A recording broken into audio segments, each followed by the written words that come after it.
ABC together ஏன் ₹300 per day. Okay, ABC 3 பேரும் ஒரு நாளைக்கு எவ்வளோ ருபீஸ் ஏர்ன் பண்ணுறாங்களா? ₹300. யாரெல்லாம்? ABC. While B, A and C together earn ₹188. B and C together ஏன் ₹152. அப்போ இதிலிருந்து இப்போ நம்ம என்ன பண்ணலாம்? டோட்டல்ல இருந்து ஏஏசிஏ சப்ட்ராக்ட் பண்ணிட்டா நமக்கு என்ன கிடைச்சிரும்? பி கிடைச்சிரும். டோட்டல்ல இருந்து இதை சப்ட்ராக்ட் பண்ணிட்டா என்ன கிடைச்சிரும்? ஏ கிடைச்சிரும். அப்போ டோட்டல்ல இருந்து ஏஏபிஏ சப்ட்ராக்ட் பண்ணிட்டா என்ன கிடைச்சிரும்? சி கிடைச்சிரும். ஏன்னா நம்மளோட கொஸ்டின் என்னது? The daily earnings of C. Okay, இப்போ டோட்டல் எவ்வளோ? ஏ பிளஸ் பி பிளஸ் சில இருந்து யாரை சப்ட்ராக்ட் பண்ணணும்? ஏ பிளஸ் ஏ சப்ட்ராக்ட் பண்ணணும். அப்போ 300 மைனஸ் 188. இது யாருக்கு வேல்யூ கிடைக்கும்? பியோட வேல்யூ. ஓகேவா?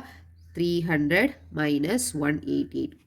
10 9 2 10 211 ருபீஸ் 112 யாரோடது? பியோடது. ஏவோடது என்னவா இருக்கும்? இதில் இருந்து பிஏசிஏ சப்ட்ராக்ட் பண்ணும். So 300 minus 152.